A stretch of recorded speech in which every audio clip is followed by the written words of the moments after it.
नमस्कार दोस्तों, आपका स्वागत है स्टडी 24 चैनल पर। इस चैनल के माध्यम से आज हम आपको सामान्य हिंदी विषय के बारे में पढ़ाना शुरू कर रहे हैं। किसी भी विषय को पढ़ने से पहले उस विषय के पाठ्यक्रम के बारे में हमको समझ लेना आवश्यक होता है। इसलिए हम पहले सामान्य हिंदी पाठ्यक्रम के बारे में समझेंगे और उसके बाद डेली कक्षाओं के माध्यम से पूरा कोर्स पढ़ेंगे। आगामी परीक्षाएं जैसे यूपीएसआई, आरओ, एआरओ आदि सभी परीक्षाओं में पूछे जाने वाले सभी सवालों को देखते हुए हम प्रत्येक टॉपिक को पूरा करेंगे और आशा करते हैं आपकी सभी परीक्षाओं में यह मददगार साबित होगा। तो आइए समझते हैं सामान्य हिंदी में जो महत्वपूर्ण टॉपिक है। सबसे महत्वपूर्ण टॉपिक है हिंदी वर्णमाला। हिंदी वर्णमाला अपने आप में सबसे बड़ा और समझने वाला टॉपिक है, क्योंकि इसी से प्रत्येक हिंदी में पूछे जाने वाले सवालों में सबसे महत्वपूर्ण टॉपिक हिंदी वर्णमाला का होता है। यहाँ से सवाल हमेशा पूछे जाते हैं, जिसमें स्वर, व्यंजन, संयुक्त व्यंजन आदि से सवाल पूछे जाते हैं।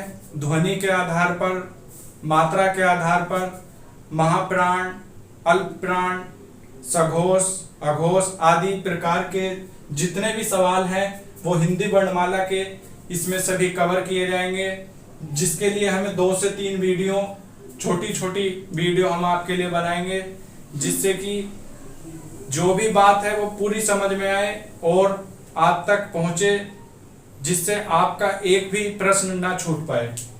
इसी तरह कुछ 1-2 सवाल किसी परीक्षा में जैसे सी टेट, यूपी टेट आदि में विराम चिन्हों से भी पूछे गए हैं, उसके विषय में भी आपको बताया जाएगा। संधि भी एक इम्पोर्टेंट टॉपिक है जिसके बारे में हम आपको पढ़ाएंगे।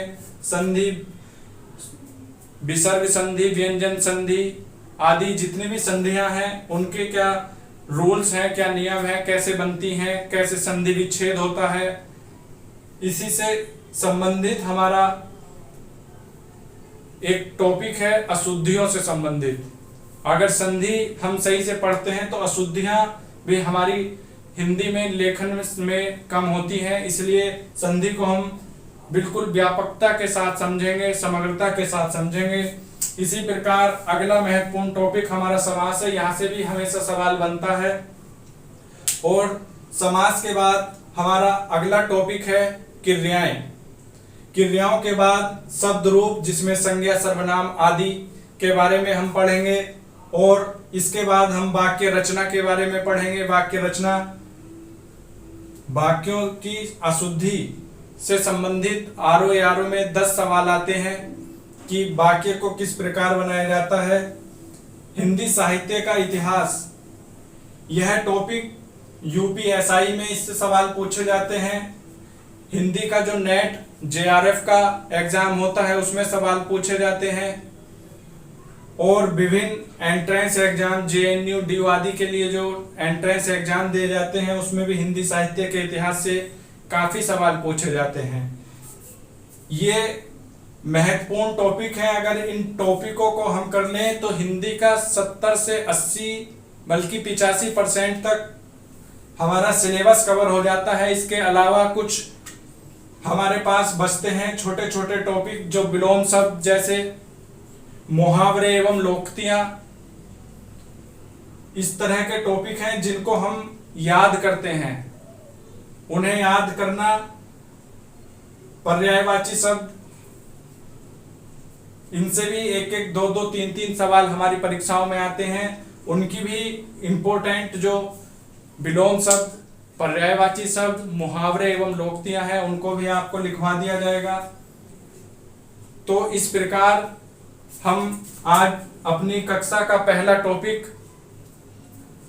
हिंदी वर्णमाला से शुरू करेंगे। हिंदी वर्णमाला अपने आप में एक बहुत बड़ा व्यापक टॉपिक है, जिसका परिचय देने से पहले हम थोड़ा समझेंगे कि हिंदी, सामान्य हिंदी की शुरुआत कैसे होती है, वर्ण क्या होते हैं, अक्षर क्या होते हैं, वाक्य कैसे बनते हैं, शब्द क्या होते हैं। तो उसको शुरू करते ही हम अपना टॉपिक हिंदी वर्णमाला से शुरू करेंगे। भाषा, भाषा के बारे में हम जानते हैं। भाषा की आवश्यकता, हमें अपने विचार व्यक्त करने के लिए भाषा की आवश्यकता पड़ती है।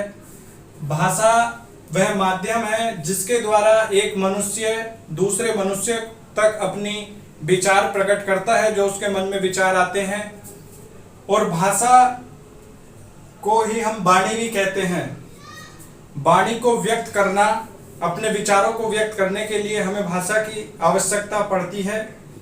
और अगर हम इसकी परिभाषा देखें तो मनुष्य द्वारा व्यक्त सार्थक वाणी भाषा कहलाती है। क्योंकि भाषा जो है वो अगर निरर्थक है और सामने वाले की समझ में उससे कुछ नहीं आता तो वो भाषा नहीं है, वह ध्वनि है जिससे मनुष्य कुछ समझ नहीं सकता। तो उसका सार्थक होना बहुत जरूरी है। और भाषा को व्यक्त करने के लिए हमारे पास दो माध्यम होते हैं। एक होता है लिखित, जिसके माध्यम से हम बोर्ड पर लिख रहे हैं, और एक होता है मौखिक, जिसके माध्यम से हमारी आवाज आप तक जा रही है, अन्य मनुष्यों की आवाज एक दूसरे तक जाती है, पशु पक्षियों की आवाज आती है, वह एक मौखिक माध्यम है। बहुत समय तक, जब तक मनुष्य के पास लिखित माध्यम नहीं था, वह अपनी बात, विचार एक पीढ़ी से दूसरी पीढ़ी तक मौखिक रूप से ही अग्रेसित करता रहता था। लेकिन धीरे धीरे मनुष्य का विकास हुआ, भाषा का विकास हुआ और लिखित माध्यम आया। उसके लिए लिपि की आवश्यकता पड़ी। वर्तमान में जो ये लिपि है वह आप सभी जानते होंगे। इस लिपि को कहा जाता है देवनागरी।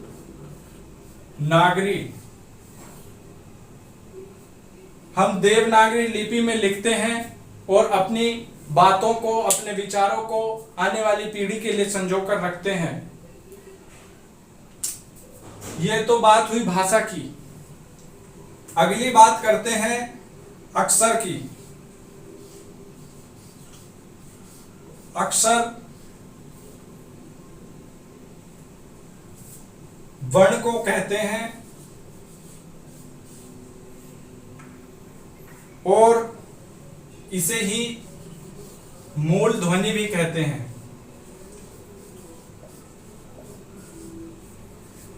अक्षर के बारे में मैं आपको बता दूं, कई बार यह अक्षर विलोम शब्दों में पूछा जाता है। अक्षर का विलोम होता है क्षर। जिसका क्षरण किया जा सके उसे क्षर कहते हैं, और जिसे तोड़ा ना जा सके, जिसका क्षरण ना किया जा सके, जिसे कम या ज्यादा ना किया जा सके, उसे अक्षर कहते हैं। ऐसे ही वर्णों को अक्षर कहा, अक्षर के ही आधार पर इसे वर्ण या मूल ध्वनि भी कहते हैं, जिनसे मिलकर शब्दों की रचना होती है। जब दो या दो से अधिक शब्द मिलकर सार्थक अर्थ निकालते हैं तो उससे शब्द बनते हैं, और जब दो या दो से अधिक शब्द मिलकर एक सार्थक अर्थ निकालते हैं तो उससे वाक्य बनते हैं। इसी प्रकार हम देखेंगे अब अपना अगला जो टॉपिक है वर्णमाला। वर्णमाला को हम यहां से शुरू करेंगे। वर्णमाला में स्वर कितने होते हैं, व्यंजन कितने होते हैं, संयुक्त अक्षर कितने होते हैं, और उसकी बारीकियों को समझेंगे। अगर आप नोट डाउन करना चाहें तो आपको लिखवा भी दिया जाएगा बोलकर, आप इसको नोट डाउन भी कर सकते हैं कि स्वर की क्या परिभाषा है, स्वर कैसे होते हैं, उनकी पहचान कैसे होती है, व्यंजन कैसे होते हैं। तो आइए अब हम शुरू करते हैं वर्णमाला।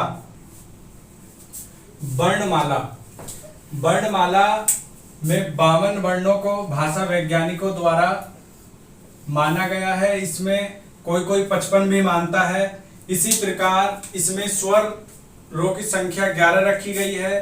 कहीं कहीं भाषा विज्ञानियों ने इसकी संख्या 10 और 13 भी मानी है। व्यंजनों की संख्या 33 मानी है और संयुक्त व्यंजन 4, द्विगुण व्यंजन 2 तथा अयोगवाह 2। इन सबको अगर देखें तो 11 स्वर में अ, ई, उ, ऋ, आ, ई, उ, ए, ऐ, ओ, औ तथा व्यंजनों में क, च, ट, त, प आदि वर्गों को सम्मिलित किया जाता है। संयुक्त व्यंजन में अक्ष, त्र, ज्ञ और स्र ये 4 व्यंजन रखे जाते हैं तथा द्विगुण व्यंजन में ढ और अण को रखा जाता है। अयोगवाह में अंग और अह को रखा जाता है। इन सबका अगर हम योग करें तो 11 प्लस 33 प्लस 4 प्लस 2 प्लस 2 ये सभी मिलकर 52 हो जाते हैं। स्वर व्यंजन, संयुक्त व्यंजन, द्विगुण व्यंजन, अयोगवाह व्यंजन आदि के बारे में आपने पढ़ा होगा, लेकिन स्वरों की पहचान कैसे होती है, स्वरों को हम कैसे पहचाने और व्यंजनों को हम कैसे पहचाने, इसके लिए बिल्कुल सिंपल ट्रिक है, आप समझ सकते हैं। आप देखिए, वे वर्ण जो बिना किसी अन्य वर्ण की सहायता से बोले जाते हैं स्वर कहलाते हैं। यानी स्वरों के उच्चारण करने से हमें पता होगा कि कैसे स्वर व्यंजनों से अलग होते हैं। स्वरों के उच्चारण में भीतर से बाहर आती हुई वायु मुख के मार्ग में कहीं भी बाधित नहीं होती। जब हम अ बोलेंगे तो वायु सीधी हमारे मुख से बाहर निकलेगी और कहीं भी मुख में हमारे बाधित नहीं होगी, टकराएगी नहीं, तो वो स्वर कहलाते हैं। चाहे तो आप नोट डाउन कर सकते हैं कि स्वरों के उच्चारण में भीतर से बाहर आती हुई वायु मुख के मार्ग में कहीं भी बाधित नहीं होती, अर्थात निर्बाध रूप से बाहर निकलती है। और इसी का जस्ट अपोजिट अगर हम देखें तो व्यंजन का जब हम उच्चारण करेंगे तो कहीं ना कहीं मुख के अंदर से आती हुई ध्वनि बाधित होती है, वह निर्बाध रूप से बाहर नहीं आती। व्यंजनों के उच्चारण में भीतर से बाहर आती हुई वायु मुख के मार्ग में कहीं ना कहीं किसी ना किसी रूप में बाधित अवश्य होती है। और संयुक्त व्यंजन वे व्यंजन होते हैं जो 2 व्यंजनों के मेल से बनते हैं।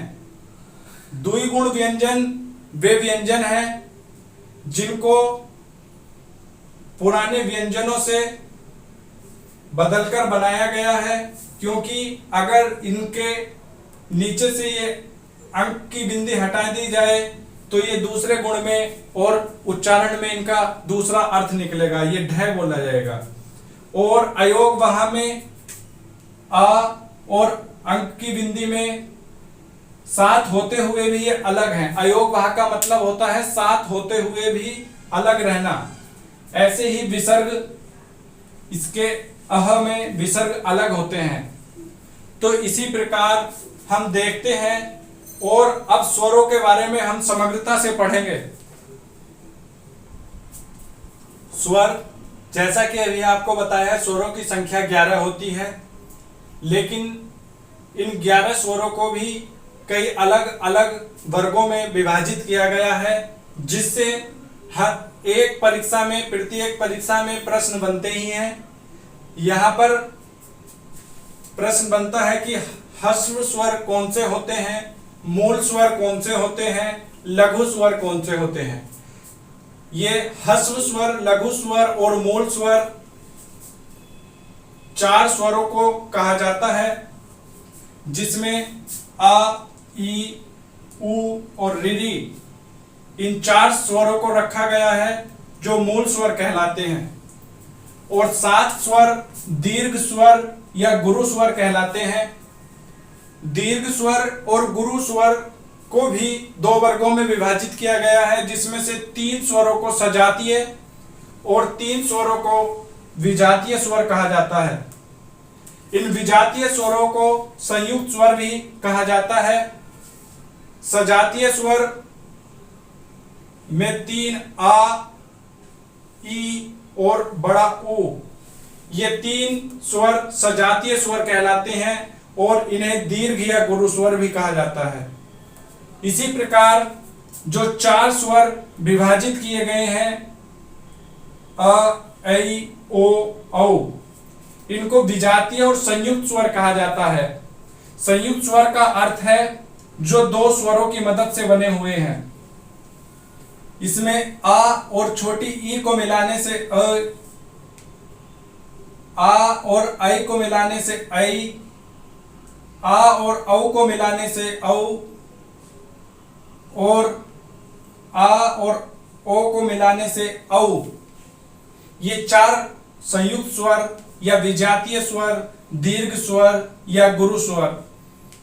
इसी प्रकार से इसमें से क्वेश्चन बनता है, कोई सा एक दे देंगे कि यह कौन सा स्वर है, दीर्घ स्वर है, गुरु स्वर है, मूल स्वर है, सजातीय स्वर है, विजातीय स्वर है।